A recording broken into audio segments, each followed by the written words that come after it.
Krishna, good morning. और मैंने आज नहा लिया है। सुबह नहाने के बाद ना इन दिनों मैं लगा रही हूँ विटामिन सी सीरम, और ये आप देख सकते हैं इसकी क्वांटिटी कितनी हाफ़ हो चुकी है।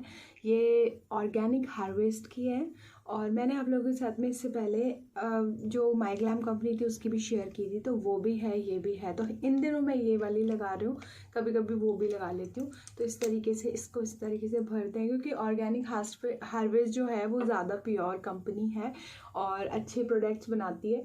इस तरीके से इसको लगाना होता है।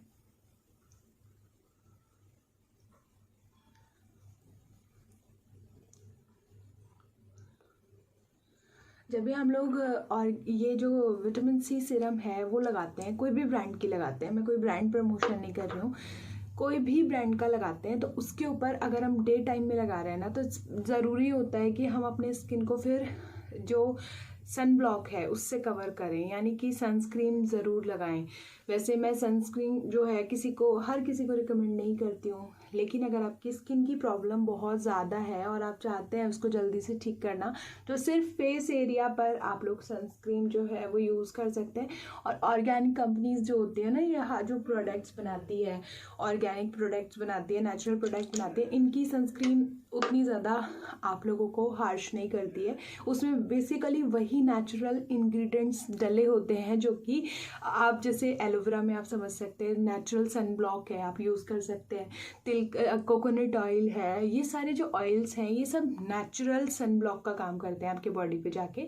तो ये सब इंग्रेडिएंट्स से मिलकर ये चीज़ें बनती है, तो इसीलिए ये नेचुरल होती है, हार्श नहीं करती। अब जैसे ही मैंने लगा लिया, नेक एरिया पे भी लगानी है आपको, और इससे सच में रिज़ल्ट आपको देखने को मिल रहा होगा। मेरी स्किन में विजिबल रिजल्ट्स हैं, क्योंकि जो ये विटामिन सी होता है, अब देखो इतना अगर किसी के पास नहीं है, मैं बिल्कुल नहीं बोलती हूँ कि इतना ज़्यादा आप लोग इन चीज़ों में पैसा वेस्ट करो। विटामिन सी चाहिए हम लोगों को हमारे स्किन के लिए। अगर आपकी स्किन में फ्रेशनेस नहीं है, आपके स्किन में डलनेस है, आपकी स्किन अगर कहीं से दाग धब्बे बहुत ज़्यादा है आपकी स्किन में, तो आपको फ्रेशनेस की ज़रूरत है। तो फ्रेशनेस में आपको विटामिन सी कैसे लेना है, आपको ये जो मैंने गुलाब जल, आपको ग्लिसरीन और नींबू, ये फ्रेश विटामिन सी सिरम है। अगर आप इसको यूज़ करते हैं ना, लिटरली बता रही हूँ, आपको कोई तरीके की विटामिन सी सिरम यूज़ करने की ज़रूरत नहीं है। अगर आपको लग रहा है थोड़ा सा वो कहीं ना कहीं आपके स्किन पे मॉइस्चराइजेशन जो है वो कम दे रहा है, तो आप उसमें विटामिन ई ऑयल भी डाल सकते हैं, जो कि ड्राई स्किन के लिए सूट करेगा। नॉर्मल स्किन या फिर ऑयली स्किन के लिए वो नहीं करेगा सूट, क्योंकि अगर आपकी स्किन बहुत ड्राई है तो आप वो चीज़ डालकर उसको यूज़ करें। अब इसके ऊपर ना मैं सन ब्लॉक कौन सा यूज़ कर रही हूँ मैं आपको दिखा देती हूँ, वो भी रखा था इधर ही। सन ब्लॉक मेरे पास में है ऑर्गेनिक हार्वेस्ट का ही, ये वाला है। और ये वाला ना ऐसे इतना ज़्यादा कॉस्टली नहीं है, ये 355 का है, और ये ऑफ़र में है अभी हाल फिलहाल। अगर आप जाके इनकी साइट पे चेकआउट करेंगे ना, तो अभी ऑफ़र चल रहे हैं। तो इस तरीके से आपको सन ब्लॉक लगाना है अपने चेहरे पे। मैं अपने पूरे बॉडी पे और कहीं भी सन ब्लॉक नहीं लगाती, सिर्फ ऑलिव ऑयल लगाऊंगी अब बस नहाने के बाद में। बॉडी लोशन वगैरह मैं कुछ भी यूज़ नहीं करती हूँ। और ये भी मैंने टेस्टिंग के लिए यूज़ करने लगी हूँ, क्योंकि ये प्रोडक्ट्स मेरे पास थे, टेस्टिंग के लिए आए थे, तो फिर मैंने इन्हें टेस्टिंग के लिए यूज़ करने के लिए लाई हूँ। और इस तरीके से, और इसको आपको सिर्फ अपनी स्किन पे ना ऐसे फैला देना है, पूरा स्किन पे कोट करके।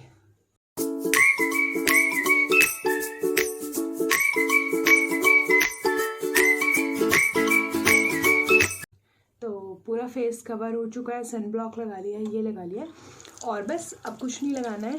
और लिप बाम लगा के, लिपस्टिक लगा के I am ready to go. और वैसे आज वैदिक स्कूल नहीं जा रहा है, उसको मैं नहीं भेज रही हूँ, क्योंकि ठंड बहुत ज़्यादा हो रही है, तो हमसे ही नहीं निकला जा रहा है बाहर। कल मैं उसको लेने गई ना, मेरी बैंड बज गई वहाँ पर, इतनी ज़्यादा सर्दी थी।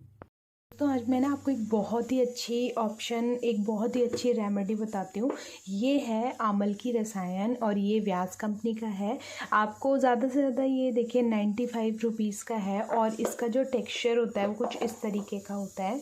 ये देखिए, ये ऐसा पाउडर फॉर्म में आता है। इसको आंवल की रसायन इसलिए बोलते हैं क्योंकि आपको इसको एक तो सुबह सुबह लेना होता है, दूसरा ये बनता कैसे है, आंवले का जो चूर्ण होता है ना, उसको आंवले के ही जूस जो होता है, रस में उबाल के इसमें मतलब शक्ति प्रदान की जाती है इसको। तो ये डबल, जैसे 1 चम्मच अगर आप नॉर्मल आंवले का चम्मच खाते हैं ना सुबह सुबह, तो ये 1 चम्मच के अंदर 2 चम्मच या 3 चम्मच आप समझ सकते हैं आंवले का जो शक्ति है वो समाई होती है। तो ये इतना ज़्यादा पावरफुल होता है। तो आपको इसको लेना किस तरीके से होता है, इसको लेना होता है शहद के साथ में। तो यहाँ पर मेरे पास में ये झंडू का शहद है, तो अब मैं इसके साथ में 1 चम्मच ये 1 चम्मच ये, या फिर आपको शहद की मात्रा आप अपने हिसाब से ले सकते हैं जितनी आपको चाहिए, पर 1 चम्मच से ज़्यादा मत लीजिएगा, फिर ज़्यादा चीज़ नुकसान करेगी। अब दूसरा, ये किस चीज़ में काम आता है सबसे ज़्यादा, ये आता है अगर आपके बाल बहुत ज़्यादा झड़ रहे हैं, अगर आपकी स्किन बिल्कुल साफ़ नहीं है, अगर आपका पेट साफ़ नहीं होता, आपको आयरन की बहुत डेफिशिएंसी है, आपके शरीर में ना आलस्य बहुत ज़्यादा बना हुआ है, बिल्कुल भी शक्ति नहीं है आपके शरीर में, कमज़ोरी आपको बहुत फील होती है, आपको चक्कर बहुत ज़्यादा आते हैं, आपको पित्त की प्रॉब्लम बहुत ज़्यादा है, आपके पेट में एसिडिटी अम्ल पित्त बहुत ज़्यादा बढ़ रहा है, तो इन सारी प्रॉब्लम्स का निवारण करेगा ये, क्योंकि ये नेचर में ठंडा है। जिनको यूरिन से रिलेटेड यूटीआई की प्रॉब्लम है उन लोगों के लिए भी ये बहुत ही अच्छी दवा है। जिनके शरीर में यूरिक एसिड बढ़ गया है उनके लिए बहुत अच्छा है। डायबिटीज़ वाले इसको ले सकते हैं, लेकिन इसकी जो मात्रा है वो थोड़ी कम कर दीजिए, तभी ले सकते हैं जब आपका शुगर कंट्रोल हो, तो आप तब उस केस में आप इस चीज़ को ले सकते हैं, डायबिटीज़ को भी कंट्रोल करेगा। तो ये चीज़ बहुत अच्छी है, आप लोग एक बार ट्राई ज़रूर दीजिएगा। 1 डब्बा जब फिनिश कर दोगे ना, आप अपने चेहरे पे, आपके बालों में, आपकी हेल्थ में बहुत ज़्यादा डिफरेंस देखने वाले हो। तो ये मैं पहले लेती थी, आपकी आँखों की ज्योति को भी बढ़ाएगा, तो ये चीज़ मैं पहले ले रही थी, बीच में बंद कर दिया था। और आयुर्वेदिक जो औषधियाँ हैं, आप देखते हैं मैं चेंज करती रहती हूँ हमेशा, कभी एक चीज़ के पीछे उस चीज़ को कंटिन्यू नहीं करती हूँ, क्योंकि आयुर्वेद का यही फॉर्मूला है। अगर आप किसी चीज़ को लेते हो तो आपको फिर क्या करना है, उस चीज़ में ना थोड़े दिनों बाद गैप दे देना है। जैसे आपने अगर 1 महीना किसी चीज़ को लिया, उस चीज़ के बाद में आपको 15-20 दिन उसको गैप दे के और उसके बाद में ही आपको वो चीज़ लेनी है। अब देखो मैंने इतनी क्वांटिटी में लिया है ऐसा, अब ये तो बहुत बड़ा चम्मच है, तो ये टीस्पून आप समझ सकते हैं, इतना ले लीजिए। क्योंकि कई बार होता है ना, बहुत लोगों को लूज़ मोशन हो जाते हैं, जिनकी शक्ति कम है या जो लोग बहुत ऑलरेडी कमज़ोर हैं, तो उन लोगों के लिए थोड़ा कम ही लेना बेटर रहेगा। पर मैंने शहद डाल दिया है। मैं इसको बेसिकली लाई थी आंवला, जो मेरी आइज़ की प्रॉब्लम है उस चीज़ के लिए। और आप देखेंगे थोड़े टाइम में अगर आप इसको लेते हो ना कंटिन्यूसली, आपका जो आगे से मोटा टम्मी आया हुआ है ना, उस टम्मी में भी बहुत ही आपको राहत मिलेगी। तो ये चीज़ आप ले सकते हो, आपको बहुत अच्छे रिजल्ट्स इसके मिलने वाले हैं।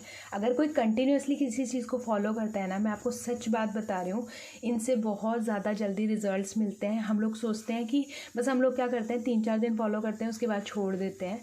तो ये चीज़ ना करो, आप कंटिन्यूसली फॉलो करके देखो, फिर आपको आयुर्वेद की जो मिरेकल है ना वो समझ में आने लगेगी। ये देखो, अब इसको मैंने इस तरीके से मिला दिया है, और इसको सुबह उठते ही वॉशरूम जाने के बाद, यानी पॉटी जाने के बाद में आपको चाटना है। एकदम से इसे निगल नहीं जाना है, बस इसको धीरे धीरे धीरे चाट के खाना है, ठीक है। तो इसका जो रस है आपके शरीर में उतरेगा। हाँ, मैं तो हारी हुई हूँ।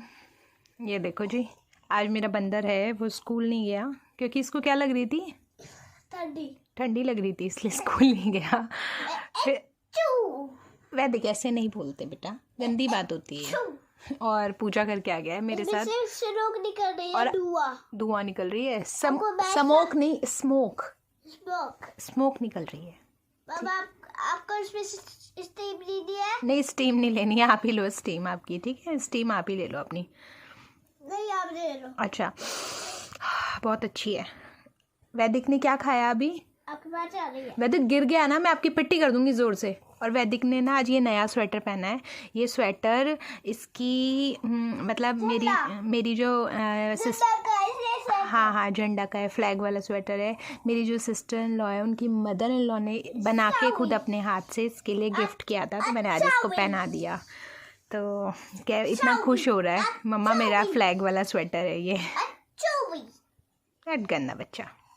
मैं झाड़ू पोछा कर लिया, पूजा कर ली, कपड़े वॉश कर लिए, सब कुछ काम कर लिया। अब जाके थोड़ा सा बैठ के इसके साथ चाय पी रही थी, ये दूध पी रहा था, और खाना भी खा लिया था, सुबह ही खा लिया था। आज मैंने बनाया है राजमा चावल। तो चावल ना मेरे से इतने खाए नहीं जाते, तो मैंने ना एक अपना रोटी बना ली थी और थोड़े से इतने से चावल लिए थे और राजमा। जब राजमा होते हैं ना ज़्यादा तो रोटी और चावल फिर कम खाए जाते हैं, क्योंकि राजमा भी हैवी होते हैं ना, और फिर मैं उससे ज़्यादा खाती हूँ तो मुझे वॉमिट होती है, वो वापस निकल जाते हैं। इससे बेटर है पहले ही कम खाऊं। मन तो करता है और खाऊं। लहसुन प्याज के बिना ही बनाती हूँ, ऐसा नहीं है कि लहसुन प्याज डाल के बनाती हूँ। तो वो वाले तो ऑब्वियसली बहुत लोग खाते हैं, अच्छे लगते हैं। पहले मैं भी खाती थी, पर जब से इस्कॉन ज्वाइन किया है मैंने लहसुन प्याज छोड़ दिया है। तो लहसुन प्याज के बिना वाले भी बहुत टेस्टी बने थे, यम्मी बने थे। और वैदिक ने नहीं खाया अभी तक, अब खाएगा। आज मैं ना हिम्मत करके फिर से 5 o'clock उठ गई थी। उठी तो मैं 4 बजे ही थी, लेकिन इतनी ज़्यादा सर्दी होती है क्योंकि उस टाइम पे ना पारा जो होता है वो इतना कम होता है। उस टाइम पे टेम्परेचर इतनी ठंड होती है, तो मेरे को ना बहुत ज़्यादा ना हार्ट में मतलब पेन होने लग जाता है। बहुत ज़्यादा सर्दी में ऐसे दूझने लग जाती हूँ बहुत ज़्यादा। तो फिर मैं थोड़ी देर में सो गई। फिर 5 बजे उठी, अपने ही बेड पे बैठी रही, नहाने नहीं गई थी तब तक भी मैं, क्योंकि बहुत ज़्यादा सर्दी होती है और मुझे सर्दी से ना फिर सीने में जैसे दर्द होने की तकलीफ होती है ना, वो होती है। तो इसलिए मैं ज़्यादा सर्दी हो जाती है ना जब बहुत ज़्यादा, दिसंबर जनवरी जो वाला ये 2 महीने होते हैं मुझे बहुत ज़्यादा पेनफुल रहते हैं। तो पैरों में सॉक्स पहन लो, और बोलते बोलते भी जैसे अब आप देख रहे होंगे हल्का हल्का मैं वाइब्रेट होती हूँ बोलते बोलते भी, क्योंकि बहुत ठंडी होती है। तो जो लोगों को बहुत ज़्यादा ठंडी लगती है, और फिर इसके बाद भी मैं कितनी चीज़ें खाती हूँ, दालचीनी का दूध, हल्दी, ये सब डाल के खाती हूँ। उसके बाद मेरा ये हाल है, और अगर ना खाऊँ ना तो मेरी क्या बैंड बज जाए। तो बस मैंने 5 बजे उठ के फिर मैं 6 बजे नहाने के लिए गई थी, और आज जल्दी जल्दी सारे काम हो गए। 7 बजे तक तो मेरा खाना बन के तैयार था और भोग लगा दिया था। फिर अभी पूजा मैंने थोड़ी लेट की थी, क्योंकि आज मेरे को ना कान्हा जी को और राधा रानी को मतलब नहलाना था। बहुत दिन हो गए थे उनको नहीं नहलाया था, 4 दिन से नहीं नहलाया उनको। तो फिर मैंने उनको आज स्नान करवाया। स्नान की जगह मैंने उनको ना स्पॉन्ज करवाया। अगर आप भी घर में विग्रह सेवा करते हो ना, तो आप क्या कर सकते हो, डेली स्नान ना करवा के, जैसे अगर आपके पास टाइम नहीं है, जैसे मेरे पास तो क्या होता है कि मैं करती हूँ, सेवा करनी है तो करनी है मुझे, मेरे दिमाग में ये है, टाइम हो नहीं हो वो मेरे को प्रायोरिटी कान्हा जी है। सिर्फ पीरियड्स के दिनों में मैं उनकी सेवा नहीं करती हूँ 4 दिनों के लिए, लेकिन उसके अलावा करती हूँ। तो क्या होता है कि अब जैसे ठंडी होती है, ठंडी में कान्हा जी को स्नान नहीं कराना चाहिए। अब जैसे वैदिक है, वैदिक को स्नान नहीं करवा सकती मैं इतनी ठंडी में। तो जैसे आप अपने स्नान नहीं करा सकते, स्पॉन्ज, तो कान्हा जी को भी आप स्पॉन्ज दीजिए। जैसे आप अपने बच्चे को ट्रीट करते हैं वैसे आप उनको कीजिए। अगर छोटे वाले विग्रह हैं तो, जैसे लड्डू गोपाल जी है तो राधा रानी भी मेरे पास में लाली है, मतलब छोटी वाली हैं, और लड्डू गोपाल जी वैसे तो सभी विग्रह सेवा है, लेकिन वो चित्रपट सेवा है जैसे फ़ोटो वाली है। तो वो चीज़ ना करके आप उनको ना स्पॉन्ज कर सकते हैं। कॉटन ले सकते हैं, गुनगुना पानी ले लीजिए और उनको स्पॉन्ज कर दीजिए। तो मैंने आज उनको पूरा फेस अच्छे से वॉश किया उनका, और पूरे कॉटन से पूरे शरीर को पोंछ दिया जैसे हम बच्चे को करते हैं। तो वो करने के बाद में उनको अच्छे से कपड़े पहनाए, वार्मर पहनाया। अंदर आते हैं कान्हा जी और राधा रानी के भी आते हैं, वार्मर पहनाया। फिर उसके ऊपर ऊनी जो उनके कपड़े होते हैं वो पहनाया। फिर उनका शॉल होता है वो उड़ाया, और उसके बाद में बस हम उनको बैठा के आई हूँ। खाना वाना जो था भोग मैंने पहले ही लगा दिया था। फिर पूजा कर ली, फिर तुलसी महारानी है उनकी पूजा करके आ गई। तो पूजा वगैरह करने से ना डेली आप अपना एक नियम बनाते हो, जब आप पूजा वगैरह करते हो ना बहुत अच्छे रिजल्ट्स मिलते हैं आपको, बहुत अच्छे रिजल्ट्स मिलते हैं। स्पिरिचुअली भी आप आगे बहुत ग्रोथ भी करते हो। मुझे जैसे कभी भी टेंशन नहीं होती। जैसे मेरा क्या होता है, अभी भी यूट्यूब का है ना, क्या होता है एल्गोरिथम कभी हाई चला जाता है, कभी लो आ जाता है, मतलब आपका जो वॉच टाइम है। तो मेरा जब लो भी आ रहा होता है ना, मतलब मेरा वॉच टाइम जो है मंथली वॉच टाइम वो 122K रहता है ऐसा कुछ। लेकिन अभी आप मानोगे नहीं, मेरा वॉच टाइम जो है 25 चला जाता है, कभी 75 पे आ जाता है, कभी 50 रह जाता है। तो मैं उस चीज़ से ना मतलब घबराती नहीं हूँ कि आप ठीक है जो भी ये कान्हा जी कर रहे हैं, कभी आप पहुंचा देते हैं बहुत ऊपर तक, कभी नीचे भी ले आते हैं, कभी मिलियंस में व्यूज़ चले जाते हैं, कभी आते ही नहीं है। तो इस चीज़ को लेके बस आप अपना 100% देते रहो। अगर आप अच्छे हो, आप जो बोलते हो वो चीज़ एक्चुअल में करते हो ना, तो लोग आपको फॉलो करते हैं, आपको मानते हैं। तो मैं बस वही चीज़ को लेके चलती हूँ, और बस भगवान के भरोसे मेरा यूट्यूब चैनल भी चलता है जी। वैदिक और मैं जा रहे हैं उसके स्कूल। एक्चुअली कुछ सामान लेके आना था वहाँ से, तो बस वो लेके आते हैं। कुछ बुक्स वगैरह लानी थी इसकी, तो जल्दी जल्दी लाते हैं। पकड़ो, मेरा बेटा रेडी है, मैं रेडी हूँ, और बस जल्दी जल्दी चलते हैं।